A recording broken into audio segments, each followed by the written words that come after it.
So we are already on part 6 of this coffee table build, and for people still watching this, I appreciate it. This series was a lot like the build. It was just a laborious, long process, and that is translating into it being the exact same thing for the video. So there's going to be quite a few parts for this.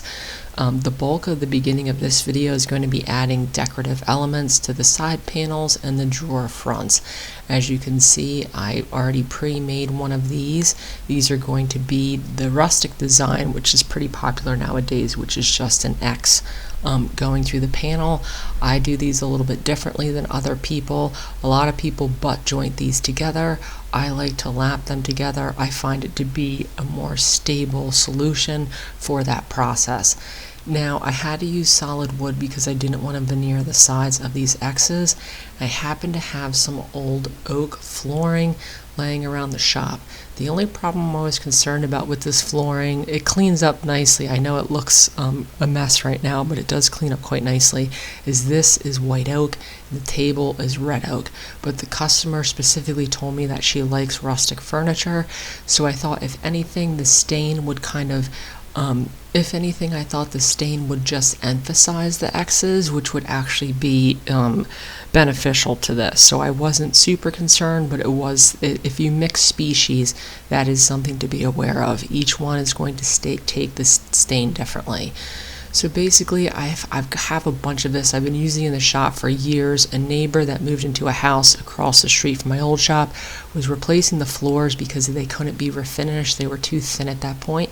She asked me if I wanted to come to her house and tear them out, and I could keep all the wood, which I did. So I have a ton of this stuff. I basically just rip off the tongue and the groove. I think I took these down to about 1.25 inches.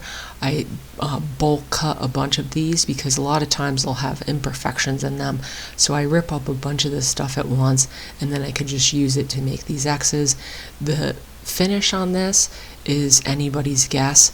It's probably some sort of older varnish, or depending on how new it was before the floors were finished, some sort of poly, but it came up very quickly. So a couple passes with a belt sander and I had all of this finished. So what I'm going to do to start the panels, I'm going to show the full process in the panels, and that is going to be, I'm going to mark my corners so I can line up my X's. Now, I see a lot of people doing decorative elements and they take hardwood and they glue it and screw it to plywood. It might look good for a little bit, but you're asking for trouble down the road. The plywood's going to be dimensionally stable, the hardwood is not. The first couple seasons where the humidity changes, depending on your geography, the plywood will stay pretty much the same, but the hardwood's going to move. You'll get cracks and checks and stuff like that. The other problem with plywood is people think it's flat. It's not flat. It will bow, and especially if you're gluing a bunch of material onto one end, it will actually usually cause the plywood to bow because the moisture will absorb more through the backside where there's no application, and that is also a problem. So I know this process is going to seem long and tedious, but when this hardwood moves, because of that lap joint, the joint will never break and it will stay in place. So that is why I spent the time to do it. As you can see, all I did was mark center on the part that will become the X. I lined it up with the center mark I made on the frame, and then I made marks, rough marks, for where my edges were. All of that was done by eye. Obviously, you're viewing this from the side. For myself, who is making it, I'm viewing it from the top, so it's much easier to make those marks. Now, I could set up all kinds of jigs for my saws to cut these angles, but I'm pretty good at cutting straight lines with the hand saw at this point, at least for small pieces like this, so I opted to do it that way. I could just clean up the edges real quick with a file, make sure it fits into place. I do one side at a time, just in case any of my cuts or my marks are off. It's much easier to fix it on one side versus recreating the whole piece. So you can see this from the top side. It's pretty simple stuff. I'm just lining up my marks, and then I'm going through and cutting these to fit that angle. Now, both these panels were about the same size, and they were square. So you can see I can use my first cut, fits in there nicely, as a guide for making the second one. So once I made the first one, it was pretty easy. I could just pop this out. I'm going to flip it upside down, obviously, so it fits in place going the other way. And then if it fits nicely, which it does, I could just use this to mark up my next piece and cut that real quickly. And obviously, as you saw, cutting this stuff in the vise is much easier than holding it by hand. So this was pretty quick stuff. You can see it's easy to just mark and then cut and fit everything in place. So now these are fit in place, but I need to add the lap. So I'm going to put them in place and then draw marks where I need to cut the lap. Obviously on the bottom side, this is difficult to do because there's a panel there. So all I do, this is marking the top side. I'm going to cut through the top side on that one piece and the bottom side on the other. So I could just make marks where that wood meets. While this is in the position it's in, I could flip it over, transfer those tick marks to the back side, and then connect them, and that will give me my angle. So you can see I marked on both sides. Obviously I only showed in the video one, but I mark on both sides, and then I could connect those marks, and those are the marks for the cuts. For the laps, I'm going to go halfway down. Very easy. I just gauged where those lines were with my piece, and I put these two stop blocks. I have stuff like this laying around the shop all the time because I do cut a lot of angles, and I could just slide this between the blocks and cut that angle. Now I wanted these to look nice, obviously, and I wanted them to be structurally sound. But especially on the bottom piece, if there's a little bit of gap, you could fill it and you'll never notice it. These are decorative elements. They're not structural. So this method worked pretty much the way it was for all of my pieces. And then I could just pop it into place. Like I said, it's going to seem like a much longer process than butt joints, and technically it is, but I make forever furniture in this shop, so I always want to do it a certain way, I will admit it, but I usually end up deciding to spend the time to do it the proper way. And of course the one I was filming was the one that had a little bit of a gap, like I said, that sometimes it would. And all I had to do for that was I have plenty of this thin stock from ripping and cutting all these boards. I used red oak and white oak quite a lot, so I could just slide those shims right into place, and I could shave them up. Once everything's glued, you'll never be able to tell. Now that only works for hairline cracks. That crack was less than 1/16 of an inch. If you have a rather large crack, you will run into problems. Now for the false fronts on the drawers, usually what I do is what I'm showing you right here.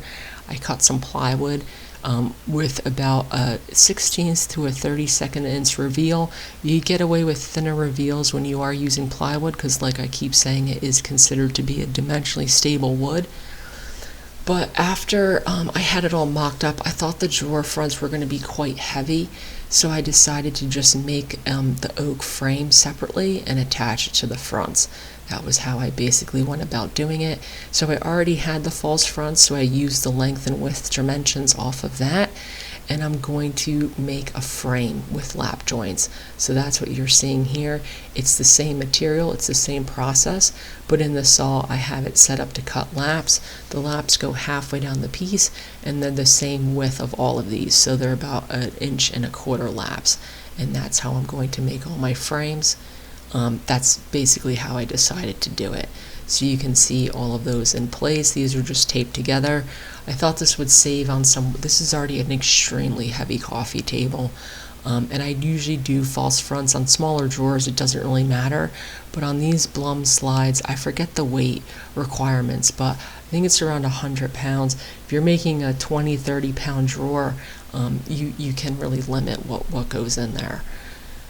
So then once I had all my frames done, I could go through and glue all these together. Pretty simple stuff. I want to make sure they're square, so I'm just going to add glue to the laps, check diagonals before I let these set up overnight.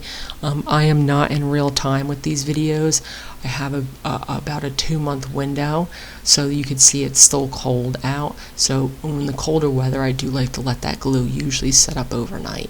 I could test the material in the frames, and then I'm going to do the exact same process for these fronts. Obviously my angles are going to be different, but this is an easier process because, as you can see, I can just set the piece underneath the frame, make all of my marks at once. With this process I make my marks at once because it's much easier to get accurate marks. I could cut both of my sides, and then Obviously for marking top and bottom, easier because I could flip it over, and then exact same process. And then there's all my fronts. I don't attach these till later, but I do glue them up, and that is going to be my false front. I was pretty happy with how all these turned out. Stuff like this is a process. It is decorative, but it does make the piece look nicer. So then to start working on mounting the hardware for all the lifts, I want to permanently attach my centerpiece.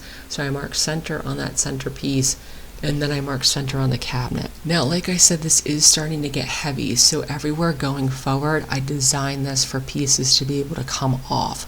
So what I'm going to do is I cut 2 pieces of 3/4 inch ply, and those are going to go on the underside of this piece. I have it clamped in place, and I glued it to the underside of this center, we'll call it a rail that's going on the cabinet. You can see it there. I'm gluing it to the top. It's a little loosely in place at this point. I let that set up with glue on it. That's what it looks like. And now I'm just going to go back and reinforce it with some screws. And now this piece will pop on and off, but it will align perfectly every time I take it off. So this was basically the quick solution I came up with for fixing this problem of this being too heavy. So like you can see, this will align perfectly every time you take it on and off. I could slide it into place, and you also won't really see that wood. And then from the inside, I screwed it to that center partition. And then on this one side is going to be the full lift, but the problem with this was I got this lift from Rockler, and in the instructions it says it lifts 6.5 inches, so that was the measurements I accounted for, but I didn't account for the thickness of the base. So the customer wanted this at 26 inches. When everything was listed, it was 26 3/4. That might not seem like a big deal, but I do respect the customer's wishes on stuff like this. And with tabletops, especially if they're going to be working tabletops, you don't want to mess with height measurements and height recommendations. You'll end up getting stiffness in your shoulders and your arms and stuff if you're typing on tabletops that are too short or too high. So unfortunately for this, it was my mistake. This is why I like to order my hardware first. I didn't order this first, it came later, and I realized the problem pretty quickly. So what I'm going to have to do is reinforce this base and cut 2 sections out of it. So that's basically what I'm showing you. So I do want to keep with my construction method, which was laps, which is going to make this process a lot longer. Stuff like this happens. I try and roll with the punches. Like I said, I got the hardware after I started the build, which was my fault, but I've let this sit for quite a while. I knew I had to do it, and I've been putting it off.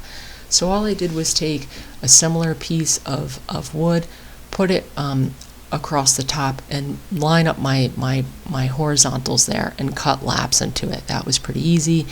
And now I'm using it as a straight edge to cut the receiving laps on the piece that's already there.